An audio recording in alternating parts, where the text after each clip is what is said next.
Good morning and welcome to the #1 Group of Five college football show in the world. This is the Group of Five, guys. If you're new here, if it's your first time checking us out, our mission is to be the voice for the Group of Five football programs, the voice that the mainstream sports media absolutely refuses to be. We need everybody's help to do that. I need you to hit the follow button on all the social platforms. Go to YouTube, Apple Podcasts, Spotify, the Believe Network, wherever you get your best podcast. Subscribe to the channel.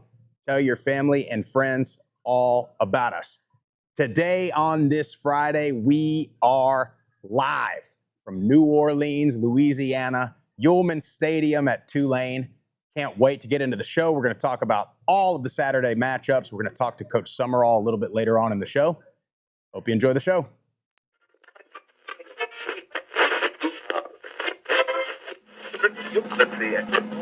This is the Group of Five, guys, and we are coming to you live. They got Old Dominion week 3, and ODU is by no means a layup. The Group of Five guys told me that, so that has to be true. We looked at each other, we was like, Mike, the best place to be is a Group of Five. So I'm sitting here with the Group of Five guys, right? Troy has won, it's been a winner, and it's a special place, so it's why you want the job. But it's a ton of fun to watch a guy go to the NFL from a Nevada or a Colorado State or a Middle Tennessee or an App State, and fans follow that kid. It was across there. You want to have this thing packed out, have the student section packed out, giving those guys hell on the sideline. I mean, that's part of it. I mean, win or lose, like we're winning the tailgate. There's no better place to be developed in this country than Boise State.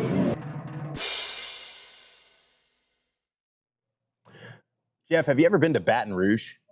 No, I have not. Me either, and I never plan on doing it either, by the way. There's a reason. Listen, there is a reason. There's a lot of talk about selling out Yulman tomorrow night. You got Duke coming into town. You got Darian Mensah coming back to town. A lot of momentum for Tulane in the American Conference, trying to keep up with the Joneses down there in Tampa in this college football playoff race. There's a reason the people that want to go to the LSU game stay in New Orleans for the weekend. The place is a dump. If you're in New Orleans, stay in New Orleans. 7 o'clock local time, Saturday night. You need to be right here in Yulman Stadium. Jeff, how fired up are you for this ball game, my friend? I couldn't be more excited. I mean, when we get the road, it's just an awesome time, and we get to come back to Tulane. We were here a couple of years ago to open the season when they played South Alabama, but this is a new roster, a new field. Coach Sumrall's moving this program along. And you're talking about a marquee matchup on a Saturday night against Duke. You talked about the storyline. This doesn't get any better. We're in week 3. There's a ton of great games tomorrow, and we can't wait to get into them all. You mentioned it being week 3, right? It's only week 3. But doesn't it feel already like Tulane and James Madison and Boise State, UNLV, already fighting from behind a little bit with what South Florida's already done in just the first 2 weeks? Doesn't it feel like almost every game is like a must win or at least a must perform, especially a game like tomorrow night when you're on the national stage, right? This is one of the 3 ABC, ESPN primetime games. So you're going to get the good play-by-play commentator. We always talk about that, right? The games look a whole lot different when you have the good commentator, you have the good sideline reporters, you have the good environment. I just hope to God we get that raucous crowd that Sumrall's been asking for all week. Yeah, and they deserve it because this is, like you said, it's a big game. And when South Florida beat Boise in week 1, that really opened the door, I think, for everybody else because everybody was kind of assuming Boise was going to be the favorite again. Well, now it's the top of the American that's kind of pushing forward for that playoff spot. I know it's early, but you got 4 or 5 teams in this American that are so good, and they all are going to have to play each other by the end of the season. So wins like tonight against Duke, they speak volumes if you have a 2-loss Tulane and a 2-loss South Florida, or a 1-loss Boise and a 1-loss Tulane. So just can't wait for this environment to kick off. We'll have the tailgates tomorrow. We're going to go to Bruner's Tavern in the morning. And we got a full slate ahead of us. Practice is going to start here in about an hour. Yeah. You're going to get to go down there, hang out with Coach Sumrall and the boys. I mean, what more do you want? Well, Jeff, I'm hopped up on about 1,200 milligrams of caffeine. Deca Gray Coffee Company. You guys know the drill. We need it so bad. So bad. We got to start bringing our own Keurig on the road or something. You get in these hotels, you just never know what you're going to get. No doubt. Fortunately, I had some left over in the cup from a drive last night. We drove in last night. We got here about 2 o'clock in the morning. Took a little power nap, woke up, got over here to Yulman. We're ready to roll. But shout out to Decker Gray Coffee Company. Look, you guys, they've been supporting us. If you want to help support us as well, and it's damn good coffee, by the way. Phenomenal. DeckerGray.com. Use our promo code GOFG. They'll give you a 10% discount, free shipping as well. Also, big weekend. We've already had some NFL games last night, right? Big weekend in the Level Sports Picks Discord. Make sure you follow all those guys individually too. Jay Vandy, Soccer Blake. I don't know what his handle is. That guy's on fire, by the way. The coach's desk, and then of course Jeff and I and a group of 5 guys. You'll get all our picks in that Discord. I've already posted some pictures from this trip already in that Discord. Some of the stuff that won't go on social media in the public. So make sure you check out the link in our bio and join that Discord. Absolutely. But we got a big weekend. You mentioned going to Bruno's Tavern. So today, here's what we got. We're going to hit this show. We're going to get a tour of all the facilities. We're going to get those pictures, those videos up, kind of get educated on what we've got going on here at Tulane. Then we're going to get out there into New Orleans. We're going to check out some food. We're going to check out just the town a little bit, Jeff. Yeah, I mean, like I said, we've been here a couple of times, but each time we come, we find a new spot to hit. Obviously, the food's phenomenal. Hopefully, we get to potentially meet up with a few friends of ours that happen to be in town, one that lives about an hour away. Our former trainer, Biggie. Hopefully, we get to hang out with him for a little bit. And then, like you said, I mean, all the fans, the Green Wave man, all the Uptown Update guys, and it's just going to be a great weekend of college football, fandom for Tulane, tailgating, food, a little bit of boudin, maybe, hopefully. I love some boudin, Jeff. Some oysters. I want to talk about something before we get into talking about these games here, because this is going to be the talk all over the national media, almost regardless of what happens in this game tomorrow. But it's already happening down in Tampa at South Florida. But these coaches, Jon Sumrall, Alex Golesh, Dan Mullen at UNLV, they're going to be hot names when it comes time and these SEC and ACC and Big Ten programs start sucking again. They're going to be begging for one of these coaches from the Group of 5 to come save the day and rescue the program. So I made some cases on Twitter, right, about Alex Golesh in Tampa. And I want to make it a little bit for Coach Sumrall on Tulane here is why would they leave, right? I mean, where are you going to go? You drive all through Georgia and Alabama and Louisiana to get to this game, and you see some of the towns, right? Why do you want to be there?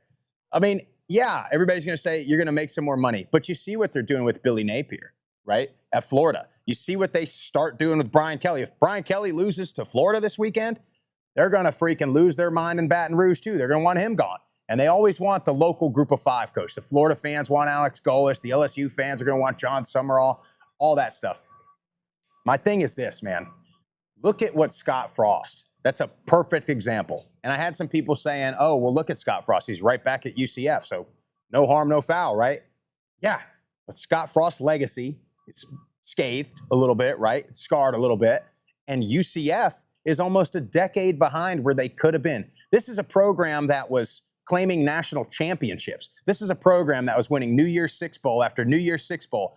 They probably would be making runs for playoffs in this, had they stayed in this conference and kept Scott Frost around, they probably would be the talk of the town like South Florida is right now. But they're at the bottom of a conference.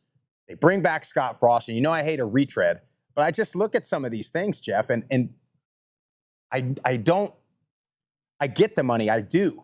But it's not like you're not making money here. It's not like you're not one of the richest guys in whatever town you're in. I mean, the lowest paid coaches are making $1 million. You know what I mean? I mean, you're doing just fine. In any place in America, you're making $1 million. You don't have all the stress levels. You don't have the crazy fans that want to run you out of town. You don't have the boosters that want to call the shots and tell you who to play and who to start and who to bench and who to this, who to that, who to recruit. You can't discipline your locker room because you got a booster giving too much money to some guy. So, I mean, I just want to make a plea, man. Stay and build it. And why not Tulane? Why not South Florida becoming one of these programs that every single year is in the mix for it, Jeff? It's such a good point, and it's important to note it because expectations are everything, and it's very similar to the player with these NIL and the transfer portal stuff. It's like, where do you want to be, and what do you want to accomplish? Because you can accomplish everything at Tulane or South Florida or Boise. Like, you have the resources, you have the support of the university. You mentioned the rabid, unrealistic fan bases that some of these programs have. And, credit to Coach Sumrall and his comments about, his name always coming up in these coaching searches. Like, he loves Tulane. He's like, I have more of a tie to Tulane than I do to Kentucky at this point. Like, his kids have lived here. He's been here once before this stint. And, I believe some of his kids were born here. So it's like, why would you leave? And New Orleans is an incredible place. You've got great schools when you're talking about raising kids as a coach. So there's so many factors in it. Yeah.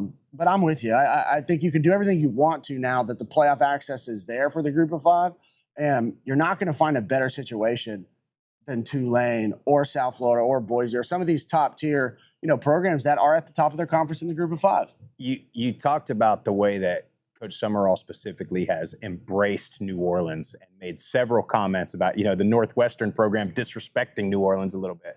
He's really embraced this city and this culture. And I just beg for this city to get behind this program. I realize that you don't have a very big alumni base. You gotta be a smart kid, graduate from Tulane, right? These are special kids now.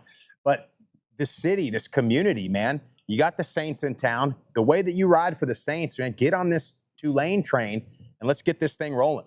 Absolutely. You want to talk a little football, Jeff? Yeah, let's do it. We got some big games coming up on Saturday. Well, we talked about South Florida a little bit, right? It makes me so nervous. You keep doubting them. I didn't think they were going to beat Boise State. I didn't realistically think they were going to beat Florida. And now I'm going to sit up here and tell you, I think Miami's just a little bit better than Florida. Down there in Miami, they're hot. They got a lot of momentum. My fear is I think that Miami on the offensive and defensive line is quite a bit better than what Florida was, quite a bit better than what Boise was. But can South Florida answer the bell once again, man? Yeah, I mean, that's the question. And Carson Beck is a really, really great quarterback, despite what, all the fans that ran him out of town at his previous spot. He's looked great in the first 2 games. But this is the thing that I'll say about South Florida is you saw him take down Boise in the first game of the year through the air. Byron Brown was able to hit deep shots to Nimrod and those receivers and then take off and run, right? We know he's going to do that. But then you go to Florida, and they won in a completely different fashion. The past game, it was tougher, but they pounded the rock. They controlled time of possession. They won in an ugly fashion. Yep. And that's what you want to see by great teams. It doesn't matter. You're not going to always have your best every single Saturday or Friday. But can you find ways to win in important big moments? And South Florida did that. Now, this is going to be their biggest challenge yet to date. I don't think Miami's going to look over them, maybe like Florida did a little bit. But I'm not going to doubt the Bulls. Defensively, they did a great job managing DJ Lagway, trying to control the run. They've played out of their minds the last 2 weeks. Got a great defense. You got a dual threat quarterback that is not easy to get down. Yep. He can make plays with his arm, with his legs. I know it's a bit of a long shot for them to go 3-0, but why not the Bulls? Well, and you talk about Byron Brown and his mobility and his athleticism. He's been sacked 5 times. If it's not Byron Brown, there's no telling how many times.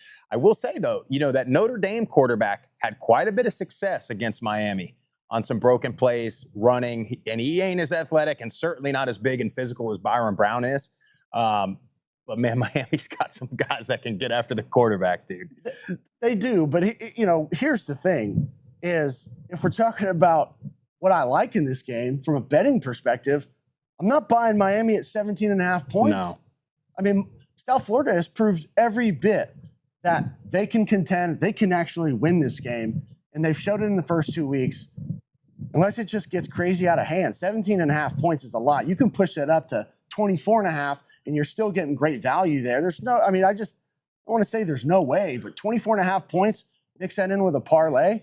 I mean, come on. Well, 2 things. Last week with South Florida, they gave up a lead late, and they didn't crumble. They answered the bell. They went right down the field and won the game. Look at last year versus Miami. They're up. They're up a field goal. 2 minutes left in the first half, South Florida is.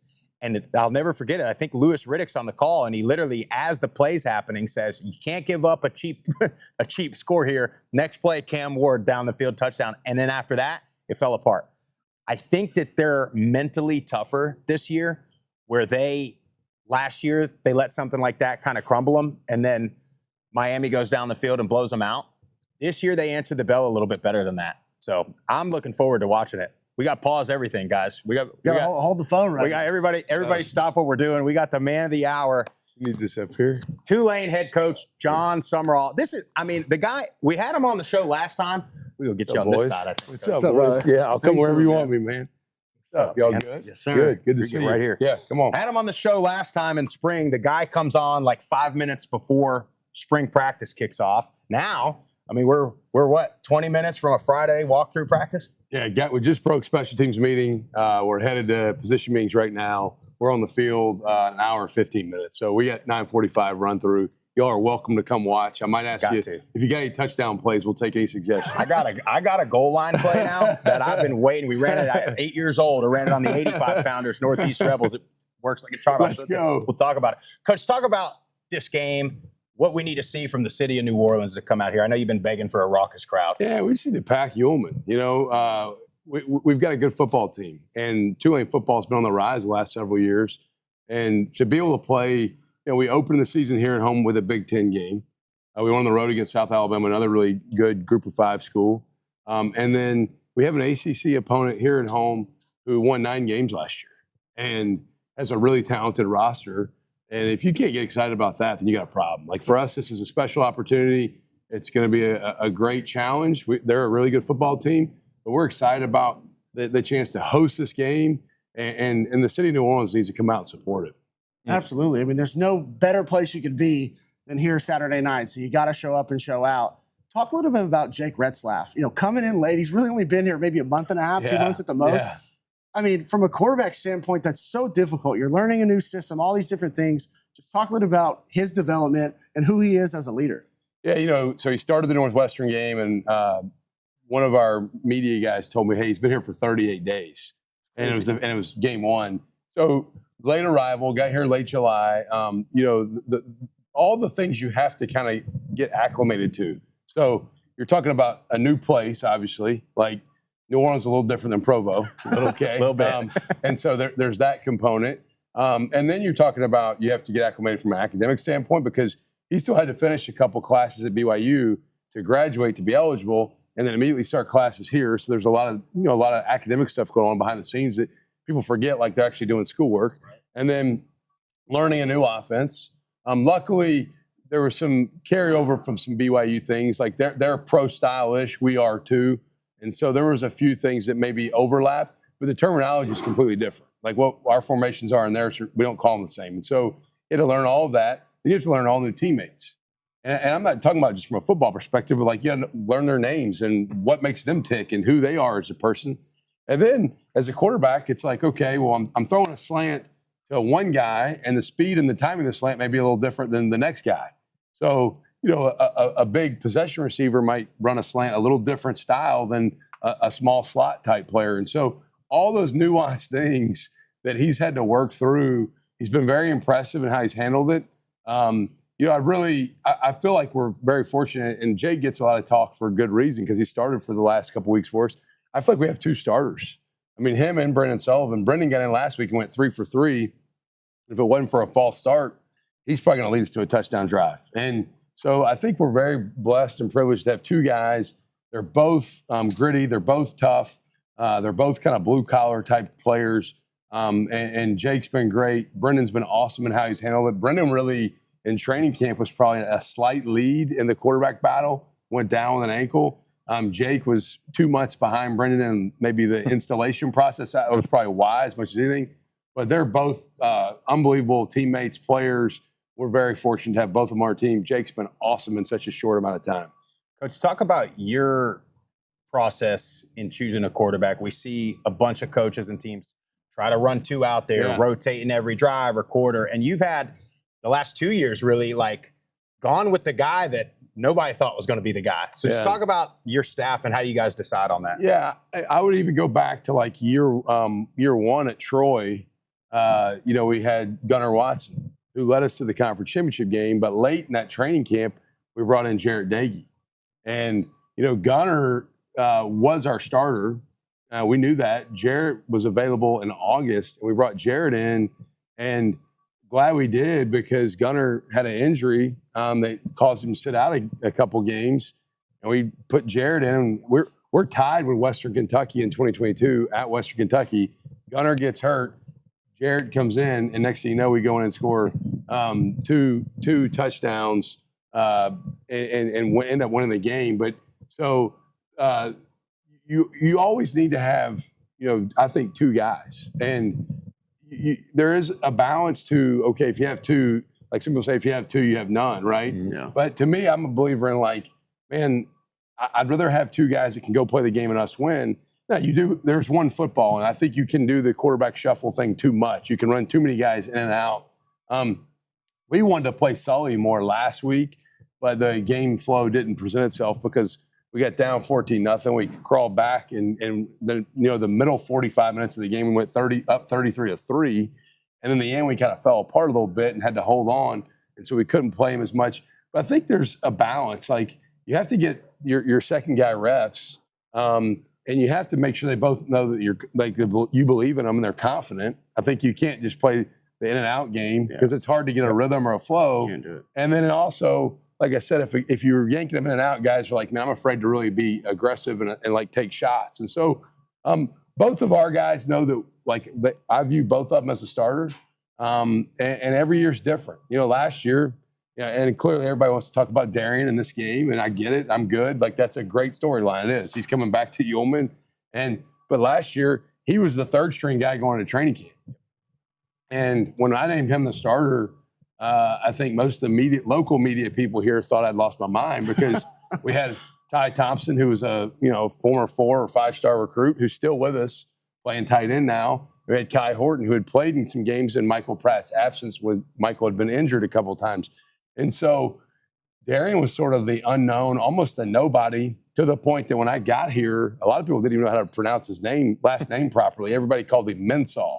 And I'm like, well, I got to know the kid. I'm like, hey, everybody says your name Mensah. Is that right? He's like, no, it's Mensah. And so he was the unknown. And we make a decision based upon who gives our team the best chance to win. I trust what I see at practice, not on the internet. Like, I'm at practice every day, and we're gonna play who earns it. And there's so many elements that go into naming a starter or being the guy, and being able to make the throws matters. But just as importantly is being able to go in and run the offense, and guys play for you and play with you and believe in you and want to fight with you. Let's look across the field real quick. And obviously, Duke's a talented team. You talked about Mensah. What are some of the things that you guys expect from them on the field that you guys have kind of worked on and making sure that you guys are ready for Saturday? Well, offensively, man, they're explosive. I mean, they're throwing for mid 300 yards per game right now. Darian's doing a great job, pushing the ball down the field for them. They got great receivers. This number 7, their slot receiver is dynamic. They got this transfer from Harvard, number 18. He's a really good football player. Number 2 and number 1, their other 2 receivers are big-time impact players. One's an Oklahoma and a Michigan transfer. So their 4 receivers, their top 4, are really dynamic playmakers, and they are chunk plays on offense that they've created all year so far. And it goes back to last year. You could watch it, but what they've got personnel-wise this year is very impressive offensively. They run the ball well, O-line solid, but we have to limit explosives. We can't give up cheap big ones. And then defensively, what I think they do really well is they create negative plays. They get in your backfield and create havoc. Some of it's by the scheme they run, but they got great personnel up front. Their D-line's really good. Their jersey number 7 on defense also happens to be a really good player. That kid had 3 sacks last week in the first half against Illinois. And so he is a big-time violent pass rusher. It's like 6'5", 260. So we got our work cut out for us with him. We have to stay on schedule offensively. We can't get behind the chains. Second 8's okay, second 14's not. And so we need to make sure we're kind of staying on schedule and making sure we don't put ourselves in really tough positions to keep drives alive.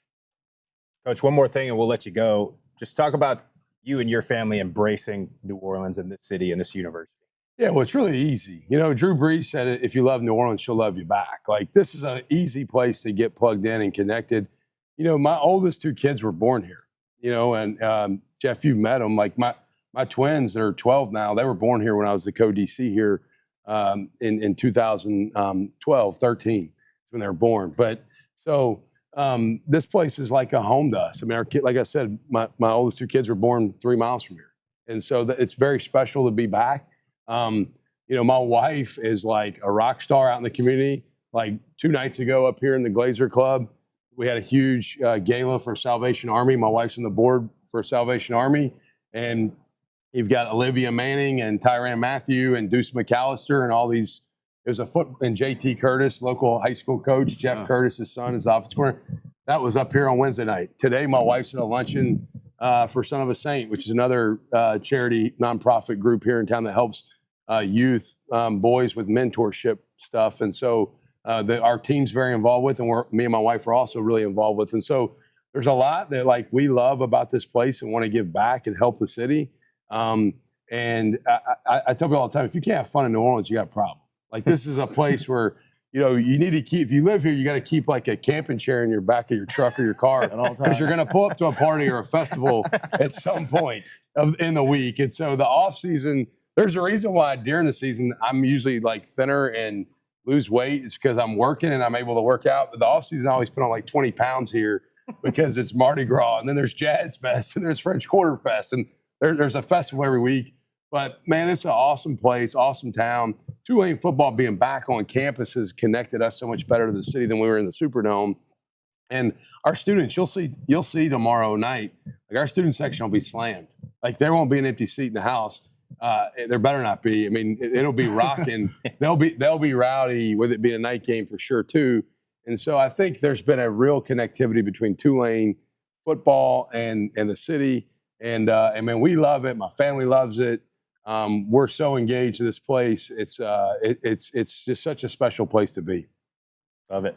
Coach, appreciate Awesome. you, man. Appreciate y'all. Yeah. Y'all are getting a facility tour here soon. I ain't no doubt. I'll probably see you on the weight room. I'm gonna go get my lift in before we practice. I'll show you that goal line play, too. Let's I'll go. draw it up on the board. It works now. Thank y'all. Appreciate See you ya. guys. See you, Coach. Thanks. I mean, there's just not a better one in the business. in my No, opinion, Jeff, right there's there, not, right? dude. Connected with the city, dialed in on the field. Yeah. His players love him. I mean, he's the type of guy you'll run through a brick wall, run into a freaking horde in a battlefield for that man. It's awesome. Jeff, you know what I took away from there? I got to tell you, I know ball. I told Jeff yesterday, I said, Jeff, Duke's got this D end I'm real worried about. He's 6'5", 260. Yeah. And what happens? And that's the second time. Every time we get around Jon Sumrall, we find that we know ball. Yeah. Anyway. Just a little bit of reassurance that we, It is. we know what we're talking about. It's funny. He does look good. He looks like he lost some weight. I was going to say that, and then he brought it up himself. Yeah. So. Well, let's get into the rest of these games before we get back into this game. But, yeah, can't wait. Awesome. Can't thank Coach enough and everybody around Tulane that's helped us put this together today. But let's talk Old Dominion, Virginia Tech. I feel like we've seen this game over and over again, and every time it's tight, right? Old Dominion plays everybody tight. They've been doing it for 4 years. The Jason Henderson total tackles tracker ain't going to happen. Not going to pass Carlton Marshall. He's out. Is he out for the year? Well, that's what I read. I think that's what's going to be the case. He, has an injury, and it says that he's going to be out for the year, but you just never really know this early on. So maybe potentially he could come back. But hate that for Jason Henderson. He's been such a great player his entire career. Feels like 9-10 years that he's been in college football. Yeah. But we've been super high on Colton Joseph. Yeah. Kojo is a dynamic player, especially with his legs. He can make every throw. He just gets into trouble a little bit when he tries to do too much.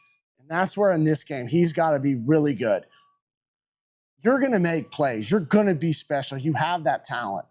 Just throw within your offense. You got Trey Brown and Ja'Cory Thomas, who came over from Hutchinson Community College. Your top 2 wideouts. Get them the ball in space when you need to.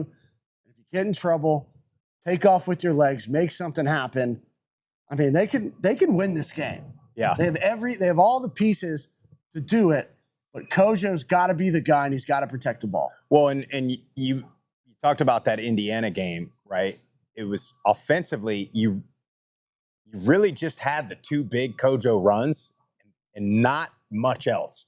Now, you go to the NC Central game, and they ran it well. Jaquan Jones had a bunch of big runs. Kojo threw it a lot more efficiently, but it's NC Central. So tough sample size. We're going to see that with a lot of the teams this weekend as you've played maybe an FCS opponent, and then you've played a former, a playoff team from a year ago. So it's hard to really judge, especially when you see complete opposite results and stats from the box score. Sorry, every time Every time somebody's construction or falling down the something going on. stairs right in front of us. But Virginia Tech's 0-2. So if they lose this game, yeah. they'll be 0-3, and who knows at that point? They Well, might get rid of if the Virginia old head Tech ball coach. loses today, then you're going to hear about Jon Sumrall and That's Alex right. Golesh going to Virginia Tech. That's what exactly you're going to hear. right. But Virginia Tech, look, they played South Carolina and they played Vanderbilt. So you get we don't know. We don't know yet, right, how good either of those two teams are. I mean, Vanderbilt, we know that they're the exciting team to talk about with Diego Pavia. But, I mean, Lenora Sellers didn't run it for a bunch against Virginia Tech. So we'll see if Colton Joseph can get out and make some plays with his feet. But, I don't know. Where's the line on this one? I believe it's at 6.5. So touchdown. That's a tough spread for me to want to take. If I'm going to take it and put it in something, I'd take it money line because you get that extra juice just in case they do happen to win this one out. But this might be one that I'm probably staying away because the next game, Sprouse, I just don't understand this line at all. A cinematic experience last year, this game in San Marcos, Texas State, Arizona State. And Arizona State so far has not looked like the playoff team that they were a year ago. Sam Levitt hasn't necessarily been the same player. They obviously don't have Scatabo, but Scatabo really wasn't. I mean, he was definitely a factor, don't get me wrong, but I would say he only had 60-something yards last year against Texas State. So really interested to see where this one goes. But you're right, more than 2 touchdown spread. I love it. Checked it this morning. It's at 15.5. Yep. I mean, you could even put that in a parlay, run it up to 21.5 and still have plenty of value there. So I don't get it. Brad Jackson has played, in my opinion, as like one of the best quarterbacks in the country. And not a lot of people are talking about it. Had the big win against UTSA a week ago, and the Roadrunners were coming back. Every time they got the ball, they'd come back, make a play, score a touchdown. Brad Jackson answered the bell. Yep. Not only with his arms, but with his legs as well. I don't think I realized how dynamic of a runner this kid is. And you've seen it in the first 2 weeks. He's going to give them a puncher's chance. Now, Arizona State lost the game a week ago. So you always expect them to come out with a lot of energy, a lot of effort, and play hard. But 15.5, I mean, Texas State could win this game. Yeah, and Sam Levitt last week, 10 of 22, 82 yards, 2 interceptions.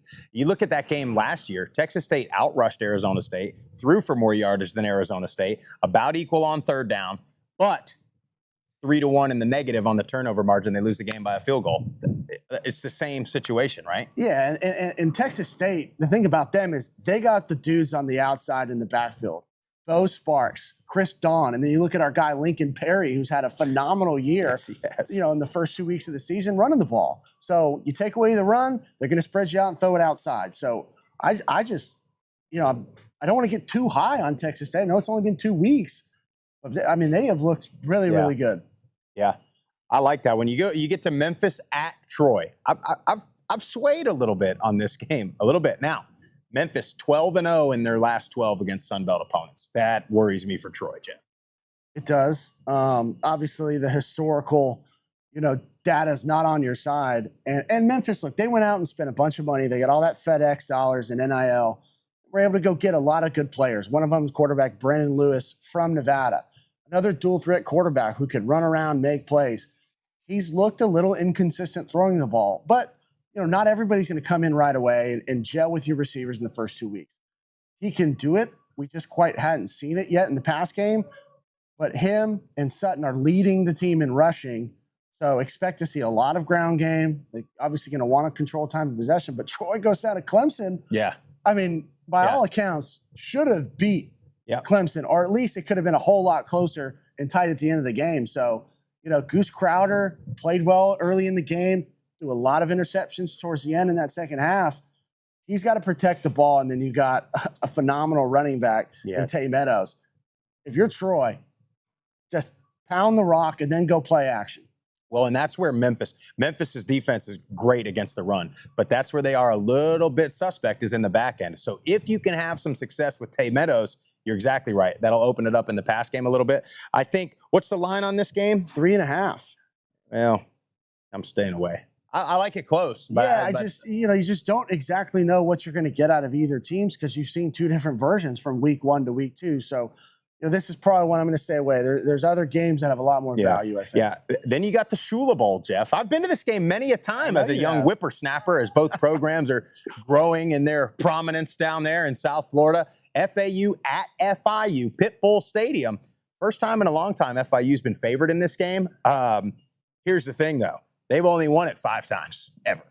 So, to FAU 17. So, I like FIU so far this year has looked better. FAU is worst in the country in turnover margin.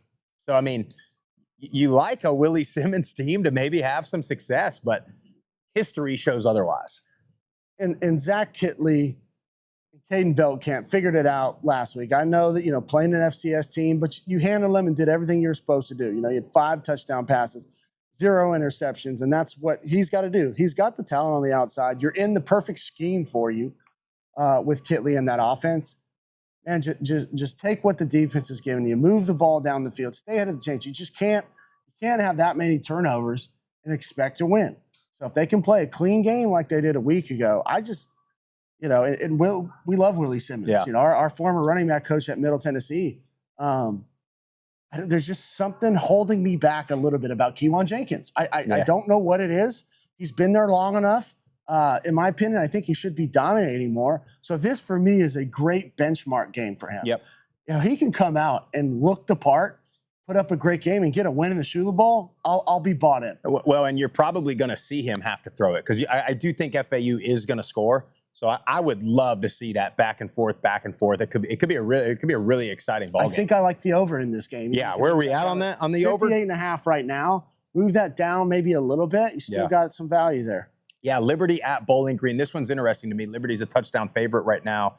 You look at a box score and you think, okay, Liberty offensively has been pretty good, but I saw them live last week and it's really tough to explain unless you're watching it. Everything just looked hard for them, right? Every completion just they didn't look in sync to me. Every time they, 3rd and long, they converted on a slant or something like that. It was like an exhale. It just didn't look like, okay, now we're rolling. It was like, oh, okay, thank God.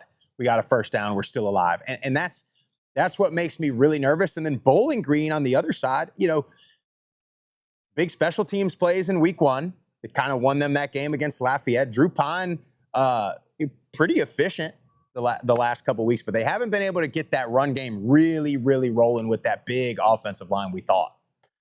And that's where I think Bowling Green can have the most, effectiveness in this game is you got the size, you got the beef up front, and you got a good running back. I think they got to force feed the ground game until Liberty shows that they can stop it because Jack State, I think Wimstat threw for like 60 yards last week.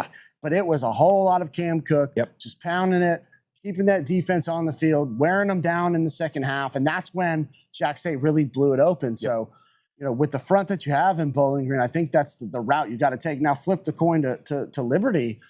Vasco has, his numbers have looked good in the past game. He has turned it over, but it hasn't looked efficient. It hasn't looked smooth. And I agree with you when I was watching it, on TV last Saturday. It looked like a struggle. Things weren't in sync. Now, they have great talent on the outside. I love Julian Gray. Julian Gray is a dynamic player, whether they're going to hand it to him or they're going to throw it to him. So I think, and Vasco's been great running the ball. But get the ball to your playmakers on the outside. I think athletically they have more dudes than Bowling Green does. But the game is won and lost in the trenches, and that just worries me a little bit. Yeah, I was going to go right there exactly to Julian Gray. They've got to get him. They've got to quit putting Vasco in tough spots. You mentioned it. He had 2 bad turnovers that put that game out of reach for them. Early in the game, it had them fighting from behind from 2 scores. And you got to get Julian Gray the ball. You got to get ahead of the chains. Like any other game, right? You got to get ahead of the chains and not put your quarterback in spots where he is having to force things. He is trying to, try extra hard just to get a first down and a completion and move the chains. You mentioned Jack State. Well, they're down in Statesboro. Talking to Statesboro Sprouts here, Jeff. This is, to me, a recipe for disaster because Georgia Southern's run defense has been atrocious, if you will.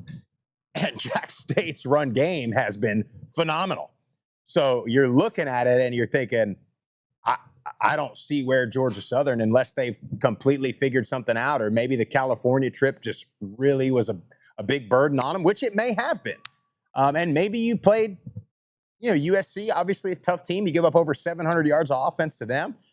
Fresno State, their running back set a record running the ball. I mean, Cam Cook, what are you going to do to stop the guy?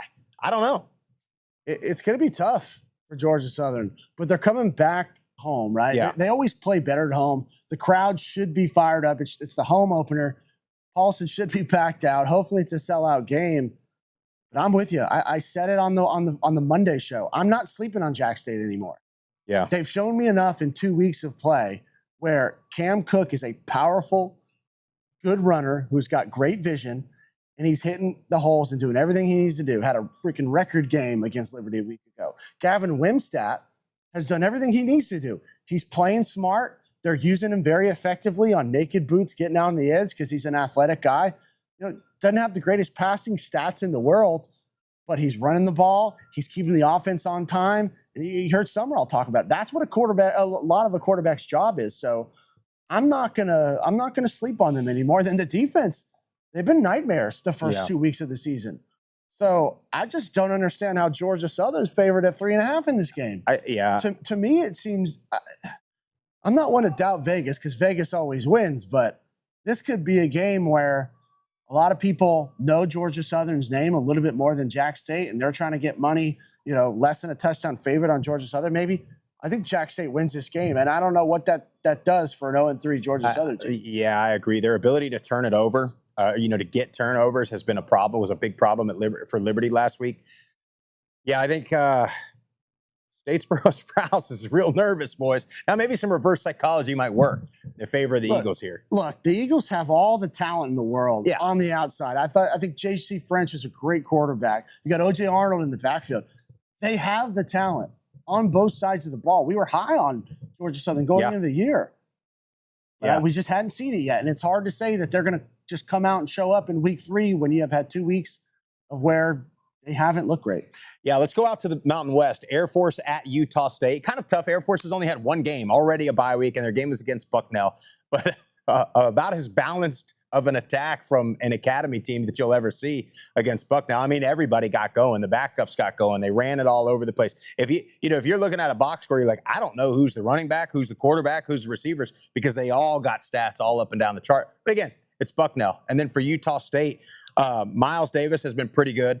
And Bryson Barnes has been pretty good at quarterback too. This game's going to tell you a lot about Air Force, I think, especially defensively, right? What they want to, they're kind of the way they've been built in the past couple of years when they've been good is a stout defense. And then they run that triple option. They'll be able to hit you every once in a while over the top, but they are just going to pound you to death, right? I'm staying away from this game from a betting perspective. I like Utah State in this game. I think Bryson Barnes and that backfield with Miles Davis and Javen Jacobs is dynamic because Barnes can run with his legs. He hasn't thrown a pick in the first 2 weeks, which I love. Anytime a quarterback's playing smart, protecting the ball, I'm going to lean that way. I just don't know about Air Force's quarterback. You're going to have to be able to throw the ball at least a little bit and keep him honest. And then Utah State's at home. They usually have a good showing. Good environment. The environment's rowdy. I think I like Utah State in this game. Yeah, I'm a little nervous about it. I'd stay totally away from it. Their defense did give up a ton of rushing yards, but it was Texas A&M, so completely different style. Again, that option, if you're on it and you're on your cues and you're on your assignments, there's nothing they can do. You'll stop it. Now, if you're not, you're going to get blown out. App State at Southern Miss, Jeff. Statement game for both teams, in my opinion. If you're App State, it's, hey, we're still here. We're still App State. And if you're Southern Miss, we're announcing ourselves, hey, we're here now. And I don't know about either team, right? Which App State offense do you get? The one you saw in week 1 against Charlotte or the one you saw in week 2 at home against Lindenwood? So I don't really know where to go for this. And Southern Miss, I mean, it's all about Braxton offensively. It's all about, I think this could end up being a pretty high scoring game. Braxton is another dynamic dual threat quarterback. He can do it with his legs. You've seen that in the first 2 weeks. Very effective with his arms, and then they got great talent on the outsides. A.J. Swan looked great in week 1. Had a decent week 2, but the offense just didn't look as crisp. Rashad Dubinion has looked great in the first 2 weeks. I think if you're App State, you come in and you lean on that run game hard, take a little bit of the pressure off AJ Swan, because I think defensively for Southern Miss, they've shown they've given up some rushing yards in the first 2 weeks. I think that's the route you got to go against App State. But how cracking is Hattiesburg going to be? Hattiesburg, Like they have the following, Yeah. they're ready. They have the support. They have been dying to have a team, have a coach that they're excited about to really support. This is going to be a great game. I agree with you on the over. I think this game could be pretty high scoring. Jeff, I thought about taking a little detour. I don't know if you guys took this route. I don't know if you saw the sign. I thought about going over to Ropers. I don't know if that place is still open and running, but taking a little detour, see how Hattiesburg is running. App State offensively, you look at it, they put up 500-something yards against Lindenwood, but they turn it over 4 times. You turn it over 4 times tomorrow against Southern Miss, you're going to lose the game. Yeah. So it's as simple as that. Game of the weekend, Jeff. Right here at Yulman, Duke Tulane, Darian Mensah returns to New Orleans. I'm nervous about the environment, Jeff. I got this feeling like we're going to be let down by the city of New Orleans tomorrow. No, I can't. We can't go there. I think that the student section, like Coach Sumrall said, that's going to be cracking. We were here, 3 years ago now against South Alabama for the opener. I mean, it was rowdy. Yeah. It was cracking. People stayed pretty much the entire game. Even that game got out of hand. I think they're going to show up. This is a big game. You got the Darian Mensah storyline. Man, I just think Retzlaff has been special. And each week he's gotten better. I just didn't realize how athletic he was. Yeah. Like, we don't cover BYU typically. So before this year, I hadn't watched a lot of his film, but going back, watching the first 2 weeks, explosive plays by him in the run game. And those going for touchdowns. They got talent on the outside. We were very high on the offensive line and defense, obviously. Coach Sumrall's always had a great defense, and they've always been able to bring pressure and get turnovers. But he mentioned it. This Duke offense has been explosive, especially in the passing game, with a ton of different receivers. I think Mensah had through to like 8 or 9 different guys last week. It's going to be an electric environment and a great game.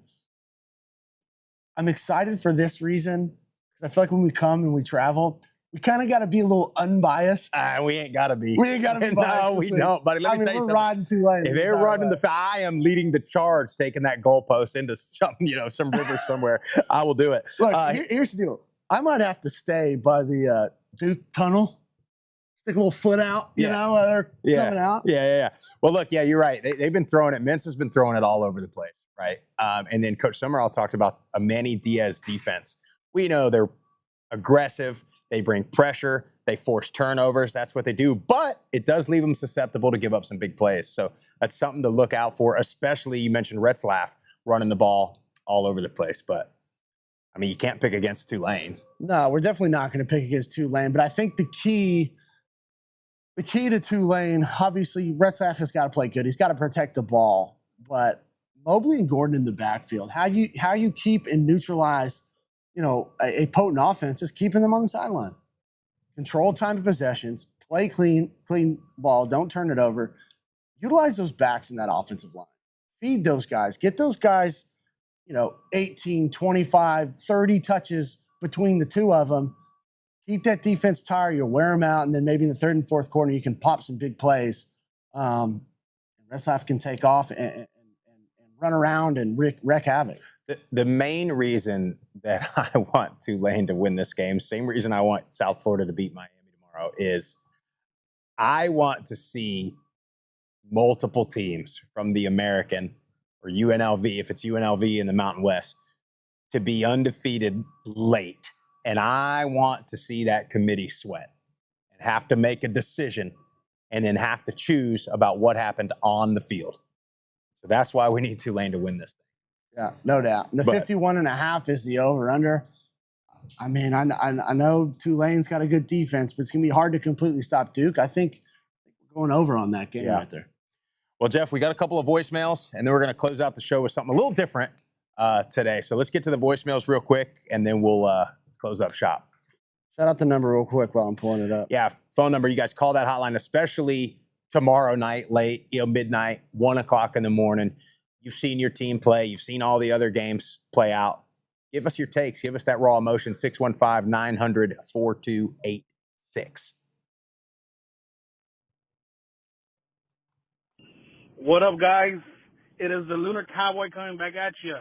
Sorry I didn't call last week. I know I said I was going to for the, our version of Hate Week for UTSA, but, I got a little busy, went to the game. Bobcats won, just like I said they would. This week we got Arizona State, P4 opponent.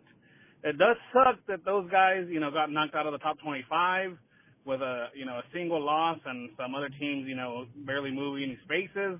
We would have loved for them to be in the top 25, but, we'll take it as it is. But a P4 win would still go a long way with us being 3-0. The only thing is I worry about if, 2 losses in a row from Arizona State, people are going to say, well, you know what, maybe they weren't a really good team. But the Bobcats, I think right now the line's at we're at plus 15 or, maybe 16 at this point, underdogs. And, man, I'm telling you, I'm taking that all day. Money line, baby. We're gonna win. We're gonna take it in Arizona. It's gonna be a late game for us, 9:30 local time, because they're playing in Arizona. So I'm gonna have to stay up for that one. It's the same time as the fight, so I'm gonna have multiple screens going. But Bobcats are coming out with a win, guys. Bobcats are looking good. I told y'all on my last call, Brad Action Jackson, redshirt freshman, is gonna do some work and. He's been doing work, man, and let's not forget Bo Sparks, big-time receiver, should be, if he keeps on going this way, he's going to be, probably won't be in the Heisman talk because, he's a G5, but he should be. But anyways, I think Bobcats come away with the win. Obviously, I know you're going to talk about that this Friday because it's one of the premier games for G5. G5 needs to come away with that P4 win. So, anyways, guys, hope y'all doing good. Good talking to y'all. I'll talk to y'all next week.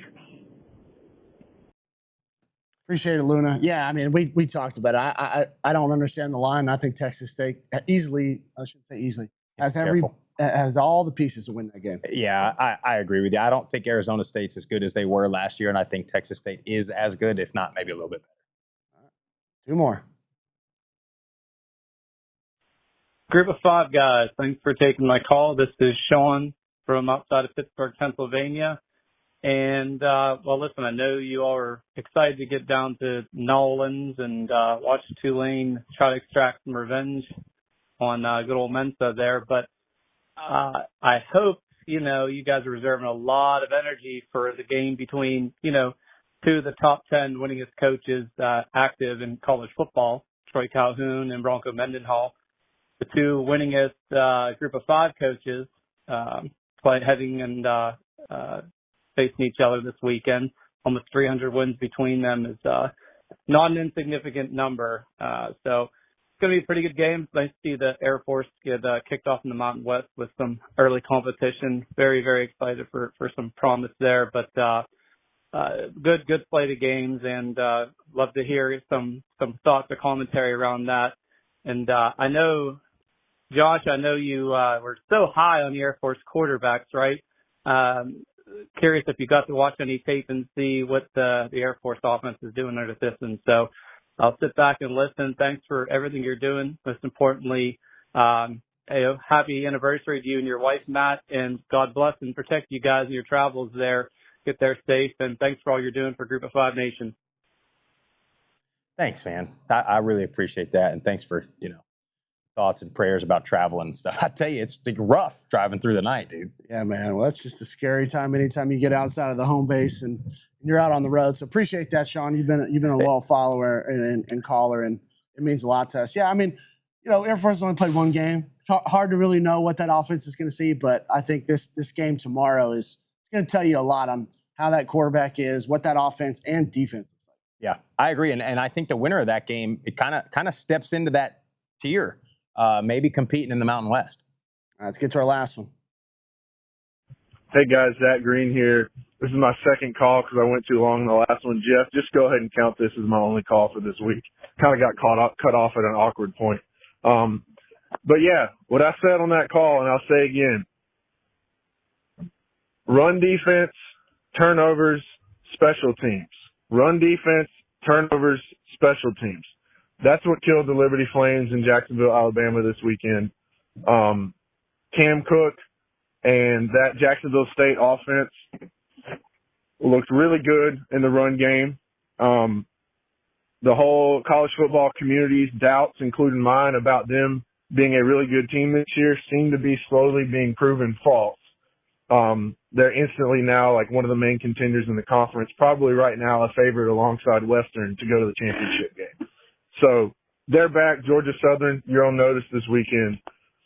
But, yeah, they kind of ran all over us. Turnovers, we had a couple of really costly turnovers. Credit to Jacksonville State for doing that, but that's also on us. And then some stupid special teams things. We missed like a 20-yard field goal. Like, what are we doing? And then we also had Julian Gray decided to run back a kickoff return that he should probably touch back and got only about 10 yards out of it. And that put us in really bad position. So some stupid mistakes on our part, but Jacksonville State was a better team. They earned it. They're looking good this year. But we did see some very positive things out of aforementioned Juju Gray, and Vasco did some good things. Evan Dickens and Caden Williams looked good a lot of the time in the backfield. It's just the second game. It's really kind of a blow at the beginning of the year. Kind of hurts, to be honest, but there's a lot of games left to be played, a lot of season left to be played. So looking forward to hopefully getting this win against Bowling Green on Saturday. We'll see. Anyway, that was kind of cute seeing Chadwell's exes getting together down there in Conway this weekend. I wonder if they invited Delta State and North Greenville out to brunch on Sunday morning in Myrtle. You know, just gossip about them a little bit. Make fun of them for losing to Jacksonville State. I don't know. Anyways, we love Chadwell. He'll get it back right. They'll get rolling again. We'll have a good season. Anyways, in closing, rest in peace, Charlie Kirk. I know he's in heaven. He was a special person to a lot of people around this country, including in the Liberty community, as most of you probably would guess. He had an honorary doctorate from Liberty that I think I saw him receive back in 2017-ish. So really devastating thing to happen. But yeah, shout out to him. Go Group of Five. Go Flames. Let's rebound and get this win on Saturday. Always appreciate you, Zach. And yeah, rough game for Liberty a week ago, but they have the talent to bounce back, and I think they will. I think they'll look better, but it's going to be tough sledding. And definitely want to address, our thoughts and prayers go out to the Kirk family, and just it's a rough situation. Yeah. Country's in a tough spot, but man, just love everybody. That's the best thing you can do, is just love on everybody, regardless of what their background is, what they believe. But just felt like I wanted to say that. Yeah, definitely tough thing to see, especially having young kids, and actually it's fitting that that's from a Liberty caller, because Liberty gets all the hate and stuff. And like I've said before, you've said before, go there, man. Go talk to Zach. Go outside and talk to your neighbor. You know what I mean? They're awesome. And it would be in a much better spot. But yeah, Zach, he's one of the rational Liberty folks. A lot of them have gotten spoiled over the years. And so Chadwell, hey, might be warming up a little bit in Lynchburg. But hey, look, so we got a fun way to close the show. So good friend of ours, a major in the U.S. Air Force, Jason Kahn. So what are we calling this thing? I don't even remember. Did we even decide what we're calling this thing? Yeah, we're the weekend brief. The weekend brief with Major Jason R. Kahns. Can get you fired the hell up. So let's hear it, Jeff. Gentlemen, as far as Tulane and Duke, the winner of this football game is going to be the team that takes this move of this quarterback and this game and the cultures that these teams have established in their locker room the most personal, okay? If I'm Tulane, I know in the media the coach has been saying, hey, we wish the quarterback the best. He's a great kid, great young man, great competitor. He's going to be a great one for Duke. We wish him all the best. But for a fact, on the practice field this week and in the locker room, those coaches are going to those players, and those team captains and those players also are thinking the exact same thing. How personal are you going to take it that quarterback went somewhere else to go play football? How personal are you going to take it that he did not trust his receivers? How personal are you going to take it he no longer trusts his own O-line? He's gone. He's going elsewhere. He wants someone else blocking his backside. He wants a different special teams, a different defense making stops, a different team in the backfield. He wants a new team. How personal does Tulane take that? Because I can promise you, Come Saturday afternoon, whenever this game is, that's all they're thinking about, is making sure that that quarterback remembers exactly who he left behind. Not just the individual players, but the entire program. How well staffed, how well coached, how well disciplined, how well conditioned. For 60 minutes, they're going to give it to that son of a bitch because he walked out on them. And if you think they're not taking that personal, you're dead wrong. They may think he's one hell of a kid, but at the end of the day, they're going to go beat the living shit out of Duke because they want to make sure they know that we are the better program and you walked out on us. The team, the team, the team. I still believe, even amidst all the uncertainty, all the payouts, all the NIL deals, I still believe college football has the opportunity to be unique. But I think coaching staffs, I think players, I think athletic departments still have to get behind the culture that these teams are going to make. If you can build a strong culture that is worth the investment and commitment of these players, I still believe you can survive the thrash of the NIL. But it's going to take a hell of a lot because these 18-year-old kids are getting paid a hell of a lot of money and they have a hell of a lot of opportunity with deals and sponsorships and everything else.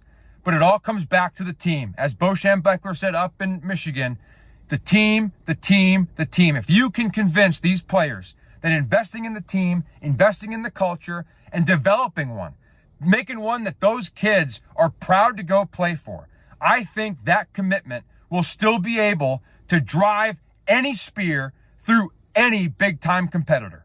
I don't care how much you pay these kids. If you're willing to die on that football field because you got a great culture and you believe in your head coach and you believe in your athletic department and you believe in the man standing next to you on the field and you want to go out there and you're going to play at the highest level possible, then I think it doesn't matter. There ain't no money that